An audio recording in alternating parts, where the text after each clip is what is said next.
Hi, and welcome to this session on what is true digital agility.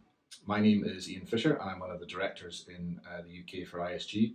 I work in the digital solutions and strategy practice. What is digital agility? Well, I'm here today to talk to you about exactly that, but more importantly, what roles do you need or needed to have in the organisation to be successful in the enterprise? I say needed because the second thing is obviously the elephant in the room, which is COVID-19 or coronavirus, and it has had an impact. And three, how do changes in that digital agile model have to adapt now, in some cases to help you survive, adapt, improve, or get ready for growth? And we're going to talk about all three things today. Business leaders are clear in what they try to impart to businesses. They know two things. One, customers are your greatest source of learning, because customers they only have to click one more click to get to your competitor. So if your customer tells you something is wrong, it's important to listen to it. And many businesses have spent years adapting their customer management software, their CRM systems, to listen and actually mine for data there. That's great. That's a good start. However, that's just about the data. The people that you need to design these new agile ways of working and make sure that digital agility is across the end-to-end enterprise means that you have to have smart people. So people like Sheryl Sandberg of Facebook, her job is to make these great people do better, to have their strengths come to the fore, and it's not to sit there and manage. So her job is to manage the business and provide them with the opportunities to be successful, just like the other quotes on the screen there. These people, they foster innovation, they foster growth, they trust their employees, and they trust that they will fail. They trust that they will learn and they will improve. However, having that ability to fail fast and learn and progress is the ability to grow and innovate. And this is what digital agility is about.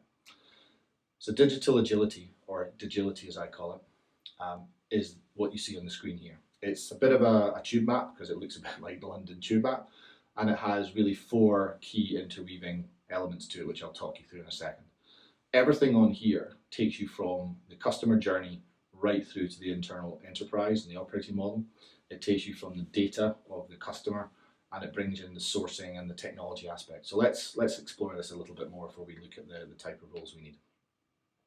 So first we have technical insights and emerging insights. These are people that we need in the organization to understand the customer channels, so social media managers, people who can actually go and start to put customer opinions online, to start to mine for data, understand what the customers are saying, look what your business, the brand is perceived online, and actually start to manage that. Also how customers interact with the organization, to start to join these patterns together and work out what the innovative way of addressing customer demand is. At the bottom there, which is required for the business model innovation circle, you see you have emerging technology insights. This is really two sets of people. One is your technology partner, which we'll cover in a minute, but two, it's a set of people like design thinkers and technology experts who have experience in machine learning, augmented reality, RPA, etc., who know what these things can do and can design them into your products, services, and projects that enable you to deliver faster and what the customer wants in a more cost-efficient way, but in a better customer experience. So this side is really all about designing the customer experience. Second, to design that customer experience, you need to know what you know and what you don't know. That requires data. So this is all about data-driven design. Listening to the voice of the business, which is the current level of operations, the single view, and also the real-time data that's coming from the CRM system, coming from the purchasing system, coming from the stock control system, etc., etc. All these different systems and real-time data tell you what's working, what's not working, and the feedback coming from the left-hand side as to how to change it.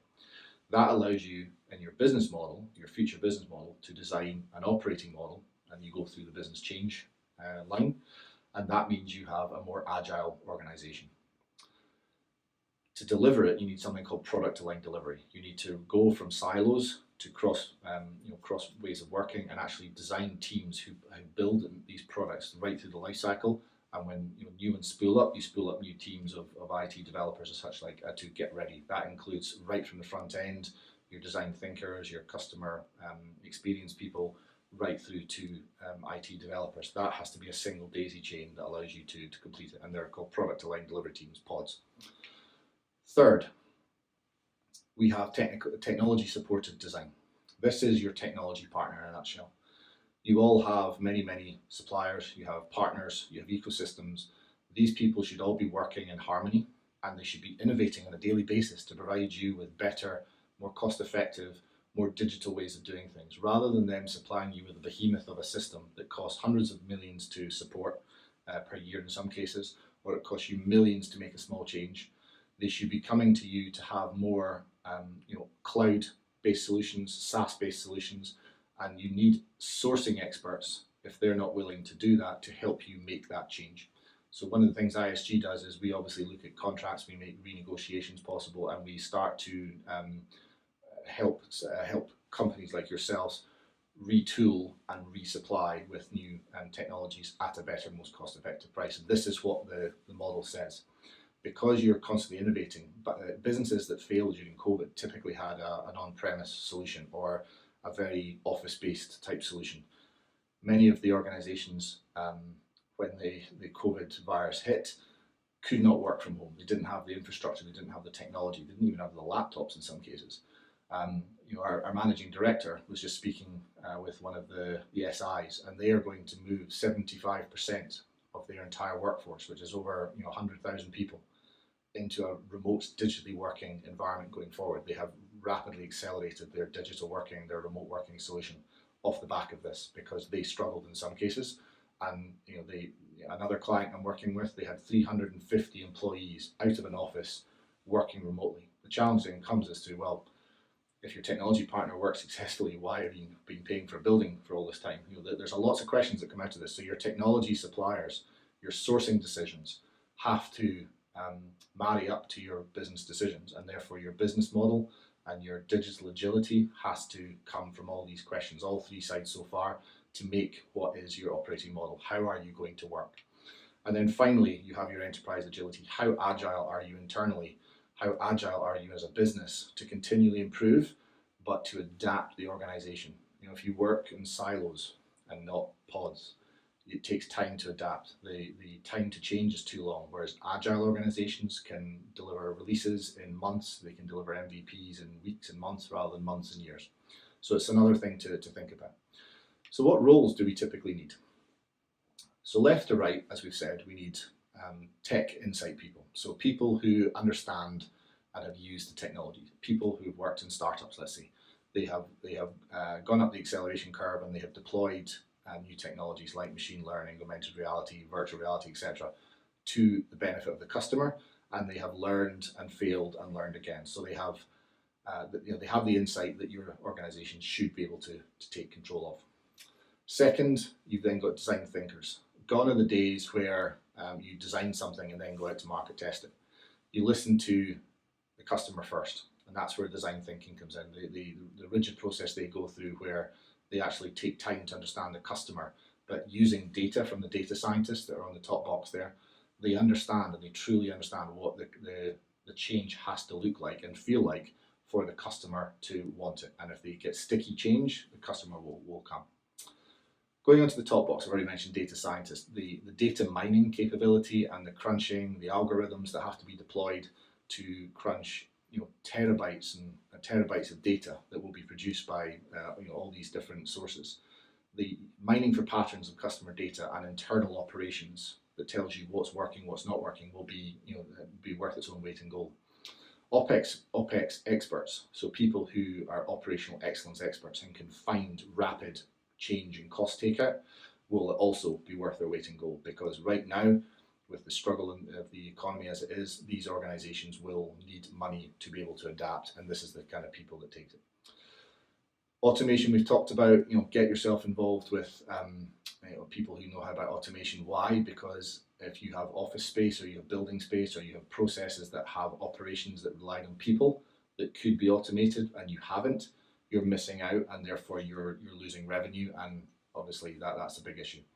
Cloud, if you haven't got your operations as far as you can on the cloud, Office 365, all your other applications on all the time, collaborative, so you can co-work and co-create, then again, you're missing out. All the applications and the business process that you need should be put on the cloud, usually hybrid, but as much as you can on the cloud, to make sure that business operates as normal. Should anything like this happen again, and this is a serious test of the world and business, should anything like this happen again, the ones who are most cloud based, like the bank I'm working with right now, it's 1,500 miles away, we are working 100% remotely. There's been no change in operation. I spoke to the CIO today, and he has I think about 20 people working in a building. The rest, the other 1,000 people across 3 countries, are working all remotely, and they're still launching major sourcing projects. Finally, as I just mentioned, having sourcing experts who can renegotiate and understand what you need and buy it at the most competitive price, that will be a big value as well. Digital agility and agile experts, these people should be spattered across the organization, because they will be the coaches who make sure that agile sticks and the sense of worth is maintained. So really what we're saying is the must-do activities for the immediate future right now are to design from the outside in. So get people who understand design thinking, who understand the customer experience and can design what you need, because from a digital agile point of view, if you don't really know what it is you're understanding your customer wants or needs, they're just one click away from doing something else. You need to redesign the entire customer journey. 2, you need to educate your people as to why they're changing. That's where the agile coaching and the experts come in. So hiring people who believe in what you believe is going to be the thing going forward. If they don't believe in it, then there's no point. It's not about the job, it's about the hearts and minds. Putting data at the heart of it is crucial. So obviously you need to know what you don't know, and by mining all the data sets, you will be much clearer on what there are, and there are hundreds of tools out there to do that. Reviewing and optimizing your entire digital assets end to end across the value chain is really important. If you can optimize that, we've seen increases on traffic and increases in purchases and revenue through about 113% through digital agility. It's a significant game changer in the digital world. Now, when I talk about digital agility, the last one was innovate and iterate. We've been talking about it for years, and then the swinging ball came through the boardroom wall, as we were saying, it's not going to happen for ages, or we are doing digital transformation, but we're doing it incrementally. That wrecking ball has changed business basically forever, and you're going to have to change rapidly. So there's really 4 steps we have to do, and this is how quickly it's changed. The slides there from the 20s to the 80s to 2 months ago, we were all working in the same way across desks, albeit the technology changed, but we all went to an office and we all collaborated together in an office. 6 weeks ago, we were sitting in boardroom tables, co-creating on whiteboards. Last Friday, call across 2 different countries, etc. You've got people, you see these all online. This is digital collaboration at its best. So things have changed. So we no longer have people working in buildings. They are all over the place. The 9 to 5 is gone. You can read what's on the slide here. The people you hire are now looking for basically just get it done. I'm not saying it's they're doing it for any cost, because you have to be obviously security conscious, but the old reason of, it'll take 6 months to deliver an access point or whatever. Well, now you've done it in 6 days. Why couldn't we do it before? Because you had to now. So therefore the argument has gone, and therefore the just get it done means that you just have to do it. You're doing it from anywhere. So the remote working, the collaboration has to be done, and mobile is everywhere. If we didn't have mobile now, then no business, and those who don't really have a revenue stream. This graphic online really shows you the 12-month plan. So there's 4 elements to this. There's fighting the COVID fires. Some of you have done this already, some of you are doing it, and some of you need to start. There is essentially addressing or assessing the impact. There's adapting the operation and planning for growth. And very quickly through the 4 sets is fighting the COVID fires, is where your OPEX people come in. This is the cost optimization piece, taking cost out of the business across network licenses, software licenses, invoice management, waste analysis of what's going on. Addressing the impact phase 2 of actually working out what processes failed, why they failed, and what we can do to address it. That's your digital assessments. 3, adapting the organization is then, as you see, we're moving across the diagram now. That is about getting into your digital operating model, redesigning the operating model of the future, and making sure that that is going to work for any adversity that comes our way. And finally, plan for growth. This is where you start to deploy your innovative technology, because it will take months to develop, it will take months to build, and therefore you have fought the fires, you've survived, you've grown a little bit to make sure that you've got the cash to look at your digital assets, you've designed your operating model, and then through that operating model you've now launched your new innovative revenue streams and products. And that is what you have through these employees that you hire. So what are these employees? As you'll see on the screen here, we've mentioned them already. These are the people you need to engage now. And the research that ISG is doing is seeing a lot of these specific topics being asked for. These are going to become hot skills, specifically in digital operating model, because you have to change the way you've done business for years pretty much now. I don't think many people are going to go back to that way of working. Cost out experts, you're going to need them immediately. People who can assess your business, your IT organization and your customer organization quickly to assess where the opportunities are. And then really sourcing to get the better deal in contracts.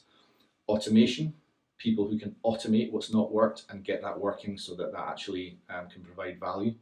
Cloud, making sure it's available anytime. And then we get into the design thinkers, augmented reality and agile, the more futuristic, adaptable technologies that allow you to really go to town and develop a customer experience that will last and customers will talk about. All of which, not forgetting cybersecurity, because with COVID, one of the things that has happened is there's been a tranche of people who are trying to commit fraud online. Just in the last 3 weeks, I've had 5 fake text messages from different banks I don't even bank with, who are trying to get me to put in my details. So they are taking advantage of COVID and the issues that we've had here. So if you're able to adapt, if you're able to plan for growth, and then you can build in the security digitally, these are the people that we think you need to be looking at now. Thank you very much.